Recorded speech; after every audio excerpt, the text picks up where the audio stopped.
দাদা কি এনেছে দাদা? দেখি দেখি দেখি।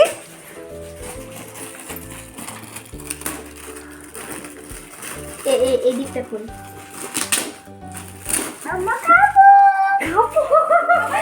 ওরে বাবা রে, ও তো পিপ পিপ গাড়ি দেখতে পাচ্ছি। না বাবু, এটা পিপ পিপ গাড়ি নয়, এটা স্কুলে নিয়ে যাবে। এবার তুমি স্কুল যাও। আরে বাস, কি সুন্দর। দাদাকে থ্যাংক ইউ বলো, বলো থ্যাংক ইউ দাদা, বলো। দাঁড়া, বের কর বের কর বের কর। দারুণ তো। স্কুলে যাবি? তুই লাগবে তো।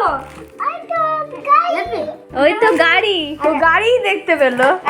এই দেখ, বলো থ্যাংক ইউ দাদা। এই তো গাড়ি। যতই অনেক কিছু পরে এখনই জল খাবি? এখন না, পরে। এটাতে ছিচি লেগে গেছে, এখন পরে। দাদাকে থ্যাংক ইউ বলো আগে, বলো থ্যাংক ইউ দাদা। বলতাম।